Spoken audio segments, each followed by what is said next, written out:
Kindness Can, the podcast, with radio personality Jane Lindley Thomas and psychologist Paul Bushell. Because every act of kindness, no matter how big or small, can change lives. In this series, Jane and Paul hope to enrich your life by giving you practical tools on how to be kinder in your relationships with yourself, with those around you, at home, work, and in your community. So in our Kindness Can episode today, we are connecting with Sanele May. Sanele May was a name that we all became aware of in 2013 when he was the driver in that horrendous, most traumatic, horrific accident on Fields Hill that claimed the lives of 24 people. Sanele, you were released from prison after 6 years last week. Yes. And how's it being back home? After everything that happened, I sometimes think back what happened, so it is affecting me. But at the end of the day, I'm very happy to be at home. How have people treated you when you? What was the treatment of others? They welcomed me. I can't even explain the way they welcomed me. They were very, very happy to see me. I'm sure there were lots of people that you really missed while you were away. Yes. And Sanele, what was life in prison like? I mean, how do you even explain what being locked up for 6 years? How was that? Life is very, very hard inside prison. It's very, very hard in there. It's very, very hard. I don't know hell, but if you can say hell I think hell is better than prison. What kept you going in prison? Two people's support. They kept me going and knowing that, okay, one day I won't end up here. One day I'll be out and I'll be free as many people that are free today. And to pray and believe that everything happened for a reason. So, and know very well that one day we'll be a free man. There's nothing that lasts forever. Everything got its own time. Do you think about the accident every day? Although I'm out right now, but I won't forget that a lot of people, innocent people, passed away through a vehicle that was driving by me, through my hand. Yeah, those are hard thoughts to have. And, as I'm sitting here listening to you talk, I imagine that being in prison, there's a lot of time to replay the memories and to have lots of different thoughts. Maybe you want to share sometimes some of the thoughts that often pop into your mind over the years as you've tried to make sense of this and deal with this. It was very, very hard. It was very, very hard. The most thing I was thinking about the family that they lost their loved one, how they cope, and you see some of them, because I know that most of them they lost breadwinners in that accident, and some of them even now they are paralyzed through that accident. So they're living with the scars, and when they saw their scars, they remember what happened to them. So it was hurting me too much knowing that okay, me I'm okay, nothing happened to me, but what about those families? And some of them are orphanage right now, today, because they lost their parents. I mean, in looking at the footage of the accident, I re-looked at it again this morning. And I mean, every time I drive through that area, I can't help but think about you, and I can't help but think about the families affected. And then I think to myself, do you sometimes just think that you wish that you had died too? It is a big yes. When it happened, I never say anything. I just remember hitting the small car, then I was blank, my eyes were blank. So I never saw anything. But when I was watching the video, I was asking myself how I survived in such terrible accident like this. Do you think guilt is a big feeling that you sometimes have? Yes. And what's it? Even if some people, because most of, it's not all of them that they have forgiven me. Some of them, when they saw me, they just saw a murderer. So even bring the thing up, saying, yeah, you come all the way to South Africa and kill our families, our mothers. So it was hurting me too much. Because at the end of the day, I asked myself why I never died. Maybe I was not going to face all these things that I'm facing right now. I mean, again, when watching footage this morning of you in court, when you walk into court and you've got the blanket over your head and the photographers are trying to get to you and people are really close to you and you are crying under this blanket, what was going through your mind to get through moments where you don't know if you can carry on? It was very, very hard even to face the people in the court, because I didn't know that, okay, most of them, they are behind me, they're supporting me. So when I get in the court, I was thinking that, okay, maybe they saw a matter or they want me to go in jail for life sentence. So it was very, very difficult even to face the families, knowing that, okay, what I've did to them, what I'm going to say to them. And it was that even got a chance to say, I'm sorry, and tell them what happened. I believe that some of the family members of the people that were killed actually came to see you in jail.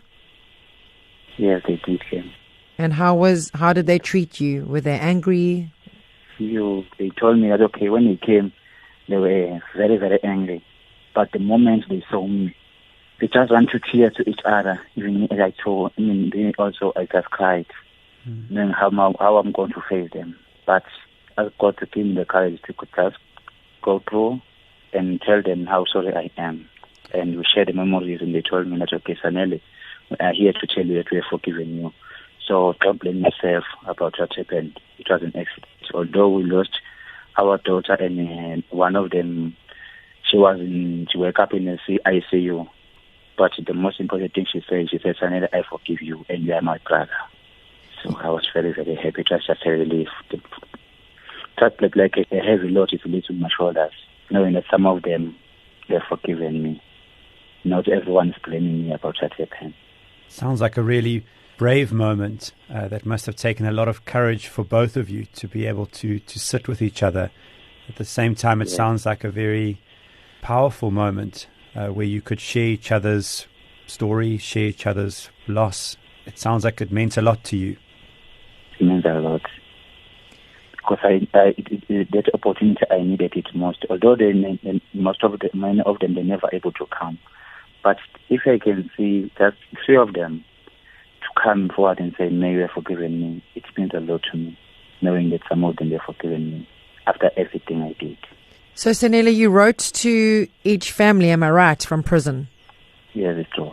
And what did you write in the letters?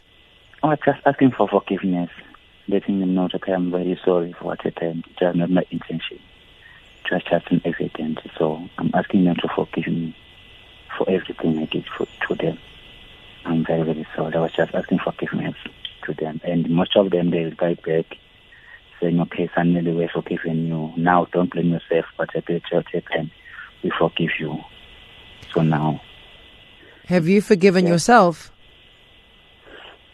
That is the most important thing you have to do in life, is to forgive yourself first. Because if you never forgive yourself, their forgiveness is for nothing. Because I have to forgive myself first in order for me to ask forgiveness to the person that I did wrong to her or to me. So, yes, I forgive myself for what happened. It's a hard journey to do that, I'm sure. I'm sure it's been sometimes a struggle inside of you to do that. It was very, very hard. But once you forgive yourself, it's the most important thing you have to do in life. Forgive yourself in order for you to ask others to forgive you. Because they can forgive you. But if you never forgive yourself, their forgiveness is for nothing. Because you'll always blame yourself about what happened. And you won't be able to carry on with your life. How do you feel about the people that don't forgive you? I don't blame them. I don't blame them at all. Because after everything that happened, you can't expect everyone or everybody to forgive me. It's very, very painful. Even to lose a child at home, it's very, very painful. So how much if you lost an elder or a breadwinner at home? So I don't blame them for not forgiving me. But I ask God so that one day He can give them the courage to forgive me and say, Sanele, we forgive you for what you did. Yeah, forgiveness is sometimes a long journey and a different journey for all of us. And sometimes it takes a different amount of time. Yes. So where to from here for you, Sanele? For now, I'm just enjoying to be at home. I never make any plan now. But very soon I will come with a plan. What is the way forward? And on a day-to-day, I mean, when you woke up this morning, it must seem unreal to be home, right? Yes. Every day. It's seem like I'm dreaming that I'm already at home. Even if it's like around 2 o'clock or 3 o'clock, I'm still moving in the street or going to play soccer with my friends. It's like I'm dreaming that finally I'm able to do things on my own. And at the time that I want to do it. At any time that I want to do it. What did you miss the most about home? Just have my family. Most of them is my family, because I was wondering whether I will find them alive. But with the thanks of God, I find them alive, although my friend and my cousin passed away. So, what is a lesson, do you think, that you want to take from this whole experience in your life? What do you think is a lesson you'll take with you from it? I learned that in life, you don't know what tomorrow brings in life. In everything that you are doing, you have to be very, very careful, especially those that are driving. Sometimes you are driving, you said, okay, but I'm driving this car because I want money. But at the end of the day, you have to think that as you're on the road, the life of other people depends on you. So if you are rushing for the money or you are rushing for something else, you'll end up killing innocent people. And at the end of the day, you'll be the one who is in trouble, because you are going to face the law. And once you face the law, you'll feel lonely there, because it's very, very hard inside the place. So in life, you have to be very, very careful in everything you are doing and be responsible. Sanele, is there anything that was kind to you in prison? I can say I made a few of my friends there inside. Although most of them, they were very, very kind to me. Even the members, the officials inside prison, they were treating me like a human being, not like somebody who is a monster or what, or a criminal. They were treating me like a human being. Actually, like their children. They call me, don't do this, May, do this. If I'm doing something wrong, they can call me and sit down with me and advise me to do like this and this and this. And if I'm angry sometimes, they were calling me, asking me what is happening. Then I told them what is happening. They say, no, mate, just go and sleep and must not think too much. So, yeah, they were very, very supportive. Although some of them were offenders, but not most of them. Some of them, they were always bringing this thing up. Like, remind me every day, say, you will come all the way to kill our families, as I said before. So that is what they were saying in prison. So as I say, no, I forgive them for what they are saying, because they don't know what happened. I know what happened. So they can say whatever they want to say. I can't go against them. So I just ask God to forgive them for what they are saying to me, because I even sometimes made an example, said, okay, there's this driver here, that 15 people died in the taxi. He was a taxi driver. But you don't say all these things to him, but you are just saying these things to me. I don't know, maybe you could say that I'm a foreigner, I'm from outside. So you think, okay, you can say everything you want to say to me, but it's okay. Only God knows. They end up coming back to me and say, okay, Miss Sanele, we are very sorry for what we said. Although some of them insulted me, I was insulted most of the time by the offenders, but not by the members, by some of the offenders. Saying all these people that are supporting me, the white people supporting me, they are the ones that they send me to kill. To kill all those people. I am a satanism. At night I'm drinking blood. So yeah, it was very, very painful. Well, that's what I was going to ask you. If there's someone listening now, maybe it's a family member of someone that was killed in that accident on Fields Hill. Yes. What would you want to say to them? I want to say from the bottom of my heart, I'm very, very sorry for what happened. I'm very, very sorry. I don't know what I can do to show them that I'm very, very sorry for everything that happened. But it was not my intention, just as an accident. I know I'm going to live with this thing for the rest of my life, because I won't forget what happened to me. Every day, or every single day, it's hurting me, because at the end of the day, even if I'm trying to be, like, let's say I'm laughing with my friends, I'm happy, this thing just come out in my mind, say, yo, remember what happened to you. So this thing is hurting me, and I know it will hurt me until I died. So I'm very, very sorry. I want to pass my apology, saying I'm very, very sorry. I'm asking them to forgive me for everything I did. I like to come back to South Africa, but at the same time, sometimes I feel scared, knowing that what will think to me, maybe they will kill me. So, yeah, I don't know where to now. But I'm very, very sorry for everything I did.